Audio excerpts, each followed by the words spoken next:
disiplin itu harus tegak dengan kekerasan dan kekasaran. Alhamdulillah kami mencoba Bu di pesantren disiplin ditegakkan, tapi tidak mengenal kekasaran, tidak mengenal kekerasan. Yang ada itu adalah saling menghormati. Pelatih menghormati yang dilatih, ya. Dan yang dilatih menghormati otoritas pelatih. Maka kuncinya adalah rambu-rambu, ya.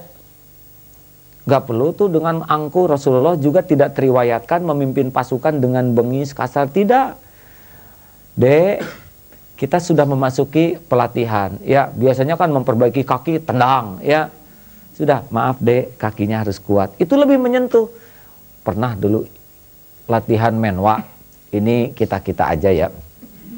Kebetulan saya pernah ikut latihan Hankamnya dulu sebutnya, Hansip Kampus, ya. Nah pada waktu latihan itu, wah galak.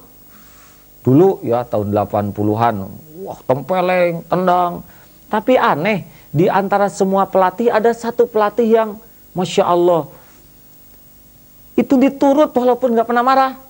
Ceritanya kita tuh udah sepakat nih, kita udah gak kuat, capek lagi loh mas, tiarap dia tidur aja begitu. Semua itu ya, weh bangun, kenapa nih tidur semua? Gak ada yang berani bangun. Tapi ketika pelatih itu datang, bagaimana? Apa betul sudah tidak kuat? Biar saya bawakan ranselnya. Oh tidak, siapa? Kuat. Pergi lagi yang. Kita tuh heran sekali ya nggak? Begitupun ketika nyolong ubi, kita pernah nyolong ubi itu yang. Jadi ketika dung latihan styling tuh prok tiarap gitu ya, kita pasti nyari kebun ubi ya. Jadi sambil tiarap malam-malam sambil nyolong. Wah ketahuan, direndam, dimarah-marah, tapi tetap nggak ngaku. Tapi ketika pelatih itu datang, jongkok di sekitar kami. Wah bagaimana ya kira-kira perasaan petani? Kebunnya jadi rusak, ubinya hilang, sedang kita mahasiswa dari kota. Siapa akan kami kembalikan? Semua. Sampai para siswa ini rapat heran, kenapa dia tuh kok kita nurut sama dia ya. Memang menarik sekali tuh pelatih ini. Tidak segala dipakai tuh, aksesorisnya sederhana. Kita lihat kalau lagi jalan di sungai, dia lagi sholat tuh di pinggir sungai atau di atas batu, di pematang sawah gitu ya. Sholat pelatih ini arif, bijaksana. Dan kekuatan kata-katanya dahsyat. Nah ketika pemilihan pelatih favorit, kan sebagian udah mejeng, oh, ada yang kayak Rembo, ada yang kayak James Bond, ya nggak, udah macam-macam. Dan kami para pelatih sepakat, para siswa sepakat untuk memilih pelatih ini sebagai pelatih favorit. Berkah dari kearifannya, kepribadiannya, bersih sekali. Tuh coba, baik, ada yang lain Ibu, mari. Bismillahirrahmanirrahim. Saya mau tanya bagaimana caranya menghadapi teman yang kayaknya senangnya itu kalau dikasih aja gitu. Kalau ketahuan kita dapat rezeki, kita ngasih, kayaknya dia baik banget. Tapi kalau dia tahu bahwa kita punya suatu prestasi atau apa, kayaknya ingin nyudutin terus gitu, terus nyindir, nggak nanya, kalau nggak ditegur itu nggak mau nanya gitu, kalau ditanya jawabannya nggak enak gitu. Iya, ini rezeki Ibu ya. Untung bukan kita yang begitu, betul tidak Bu? Iya kan? Untung, alhamdulillah bukan kita. Sempurnakan aja Bu kebaikan Ibu. Jangan setengah-setengah kalau mau berbuat kebaikan ya. Udah bisa ngasih dia, masa ngasih cuman segini? Alhamdulillah ya. Kalau kita ada kembaliin lagi, itu malah nggak ridho, nggak ikhlas ya. Nggak apa-apa. Kemudian kita berprestasi, dia ngeledek, menghina, ya terus. Kalau dia bisanya hanya itu, kita bisa yang lebih baik. Dia bisanya menghina, kita bisa menghargai dia. Biar nanti orang juga akan melihat siapa yang dihina, siapa yang menghina. Ya, kita mah cuma satu aja pikiran kita tuh, terus memperbaiki diri, terus meningkatkan keikhlasan, terus meningkatkan perbuatan baik kita. Udah cuman itu tugas kita. Kita tunggu saat kematian kita dalam puncak prestasi kita. Ya, orang mau ngapa-ngapain boleh, kita balas yang paling baik. Ya, tentu saja dalam batas-batas yang sesuai dengan rambu-rambu dari agama, insya Allah. Baik. Ada lagi yang lain? Boleh ya, silakan. Rekan-rekan sekalian, indah hidup itu menyenangkan ya. Bagus, silakan. Begini saya ini berusaha untuk menyenangkan orang lain gitu. Tapi saat proses untuk menyenangkan hati orang lain itu diartikan lain gitu diartikan mungkin jadi jauh gitu. Bagaimana untuk mensikapinya Kita berbuat baik dan orang mengartikannya beda dengan niat kita. Pertama jelas kita harus evaluasi diri ya. Mungkin kita hanya mengukur versi kita. Padahal orang juga kan punya sudut pengalaman masa lalu yang berbeda. Orang yang biasa ditipu ya misalkan ya, kalau ada orang berbuat baik dia pengalaman biasanya terus nipu ya. Nah, tiba-tiba kita datang berbuat baik, jangan-jangan mau nipu nih.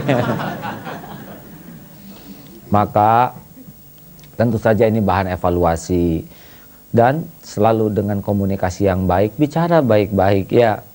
Kalau tuh ada kesalahan persepsi, kalau dalam bahasa Sunda kan hadeku basa, gorengku basa katanya ya, maaf ini.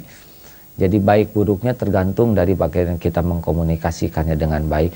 Tapi ingat, jangan pernah patah semangat untuk berbuat kebaikan walaupun direspon tidak sesuai keinginan kita. Enggak apa-apa, terus sempurnakan.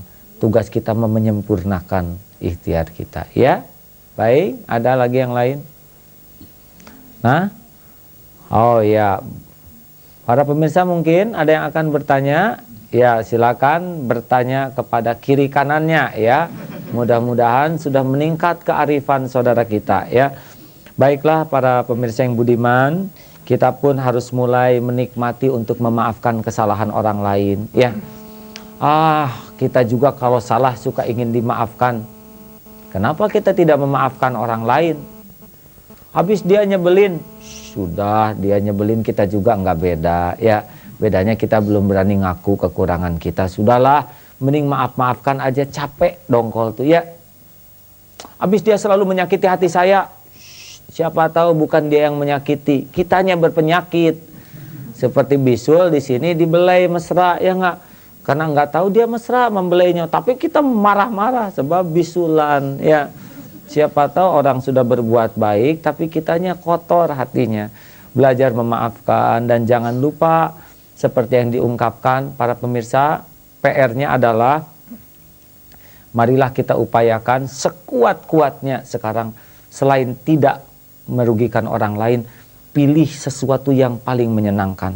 Mulai senang memberikan hadiah kecil-kecilan, nggak apa-apa ya, sampai orang tuh lunak hatinya, ikhlas ya, bukan ngarep-ngarep apa-apa. Dan terutama maaf dalam menyuruh, dalam marah, dalam mengoreksi, dalam berkomentar, pilih kata-kata yang paling baik, paling sopan, paling arif. Kepada pengumuman-pengumuman sudah boleh diganti itu, jangan dilarang buang sampah sembarangan, ganti silahkan simpan sampah Anda pada tempatnya. Dilarang, yang tidak berkepentingan dilarang masuk, coba diganti. Yang berkepentingan dipersilahkan masuk. Carilah kata-kata yang paling arif ya. Baiklah para pendengar, maaf para pemirsa yang budiman, pemirsa RCTI yang baik, kita akan akhiri perjumpaan kita, dan kesempatan yang akan datang kita akan bahas aku bermanfaat bagimu. Inilah tahap bagaimana hidup produktif. Allahumma sholli ala Muhammad wa ala alihi wa ashabihi ajma'in.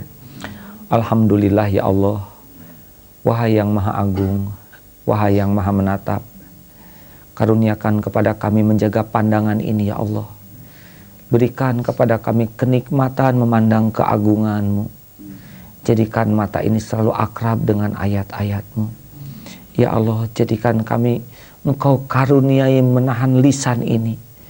Jadikan setiap patah kata yang terucap Engkau sukai. Ya Allah, cegahlah diri kami dari kesombongan sekecil apapun, dari sifat ria sehalus apapun. Cegahlah diri kami dari segala kemunafikan, dan cegahlah diri ini dari apapun yang merugikan umat-Mu.